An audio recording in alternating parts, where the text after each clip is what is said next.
Thanks for coming out and watching the oxymoronic Reddit Professional Show, where I showcase the best and worst of the internet. Here I comment on brilliant and hilarious comment chains regarding dumb shit on the internet for you to enjoy. Make sure to subscribe, hit the little bell button so that you get notifications every time we come up with a new video. Enjoy this week's show. I have access to bank accounts that are not mine. Capital One Bank. I've used Capital One as my primary, brick-and-mortar, bank for many years now. Never had an issue with them until recently. A few months ago I logged in to find that in addition to my own bank accounts, I mysteriously had access to 3 new bank accounts with a total of over $100,000. This was very concerning because I wasn't sure if in turn, someone else had access to my accounts. I immediately drove to my Capital One location. They said they would escalate to their security division. The problem was never resolved. A month ago I called their security division for another update. They said that they didn't have record of this issue, but they would resolve it within 2 weeks. It has now been over 2 weeks and the issue has not been resolved. I literally have access to other people's money and they don't seem to be taking this issue seriously. I need some guidance on this. I'm scared of identity theft and this smells rotten. File a complaint with the bank's regulatory body. Hijacking top comment to say this. If you believe your account is compromised and the bank is not doing anything, file a claim with the CFPB. The banks are very scared of these complaints. Story time. Chase Bank kept screwed up so many things. I talked to the boss, the boss's boss, the boss's boss's boss over the course of 7 months to no avail. Finally filed a complaint with the CFPB and it was resolved in 30 hours. A friend of mine is a COO of a credit union. Every single one of those complaints goes straight to her and she is required to deal with all of them personally. The amount of paperwork and higher-ups that have to deal with these usually gets them immediately addressed.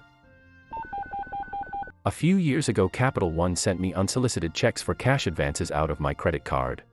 I never asked for these checks and never knew they were coming. Nobody warned me about these checks. Then of course, somebody stole my mail, cashed the checks and maxed out my credit card.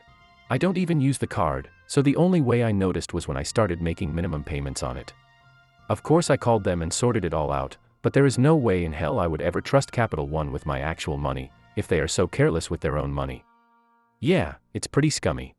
They do it because it feels like an actual check, as if you're getting money to an ill-informed consumer. The fees are typically terrible, and if you don't pay it back, then you get charged even higher interest rates than purchases, which can already be ridiculously high. Plus, you don't get a grace period to pay it off. Typically the interest starts accruing on day 1. The same people they target don't pay it off quickly and you end up paying more had you just used a credit card to purchase the same shit. I've always wondered how easy it must be to commit fraud on these cash advance checks cause they just mail them out willy-nilly. Wish there was a law that forbade banks from doing this, especially if you state you want to opt out. I think it has gone without saying that you should move any significant funds of your own somewhere else, at least until this is resolved. Actually, this is the most urgent thing to do. I wouldn't trust that bank at all. Urgent, yes, but this should not be a trust issue with the bank. Capital One isn't untrustworthy. This isn't a glitch, this is someone making a mistake. Capital One isn't untrustworthy. This isn't a glitch, this is someone making a mistake. I agree except for the part where OP keeps signaling the problem to the bank for literally weeks and the bank keeps failing to address it. That's not just one person making a mistake. In OP's place, I would absolutely stop dealing with this bank. I recently had an incident with the bank I'd been doing business with since the mid-90s. They suddenly locked my accounts but could never explain why. They were genuinely confused.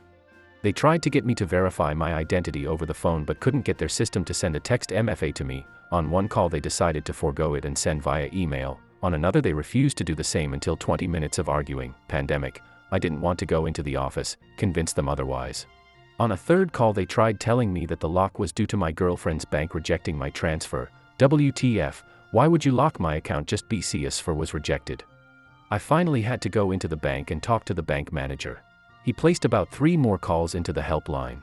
No one was ever able to explain why my account was locked in the first place nor why it kept relocking within minutes of them unlocking it. Spent several hours on the phone and a few in the office. Never did get any answers. It all just magically started working while sitting in the manager's office hearing him explaining for the 3rd time. Needless to say, of course I moved my account within a few weeks. If your systems are so bad you can't explain what's going on, that's not somewhere to keep your money.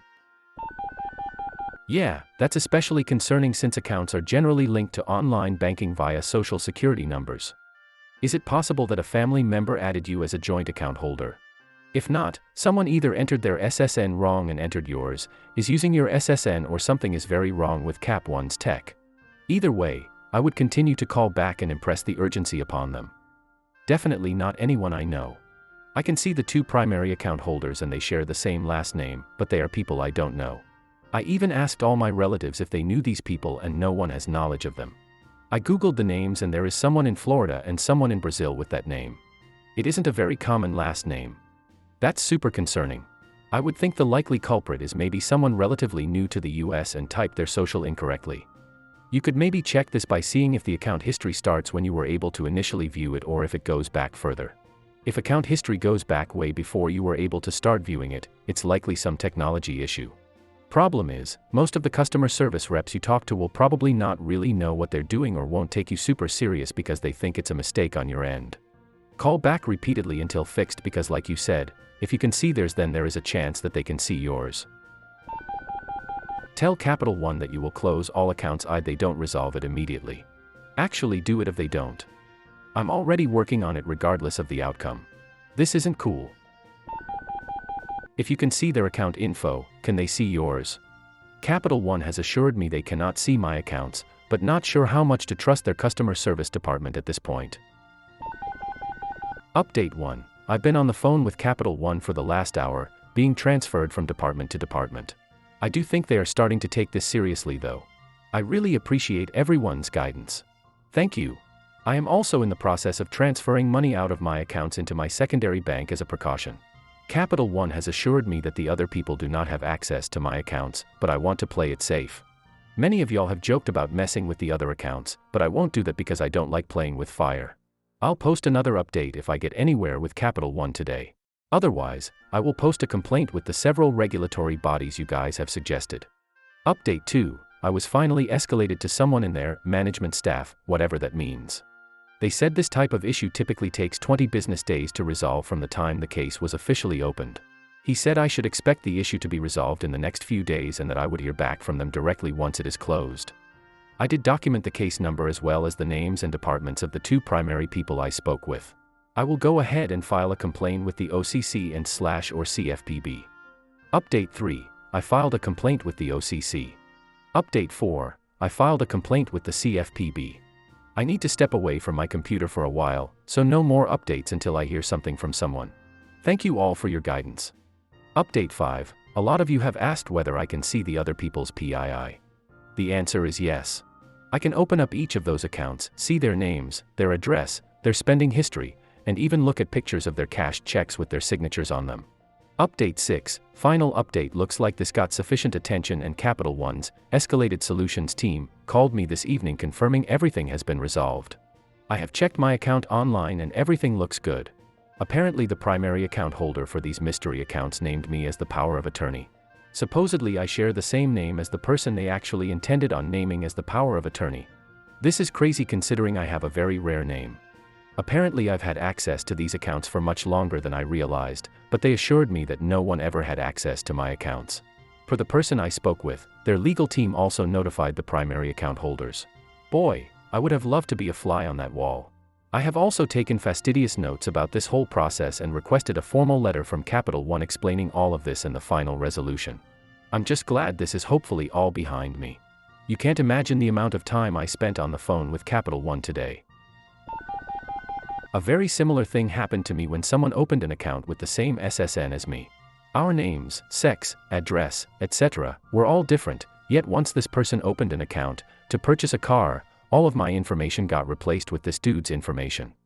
It took forever to get resolved, to the point that I removed all of my money from the account and closed the 360 account.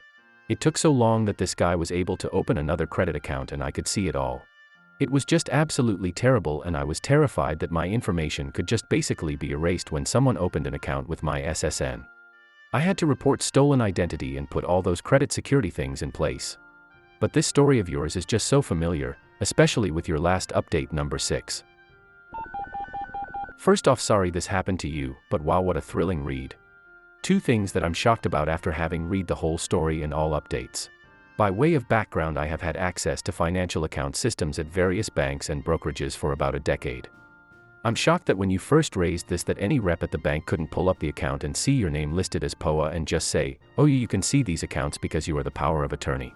Never worked at this particular bank, but the bank reps most likely have a portal to see what you see when logging in online, or some close enough version of it.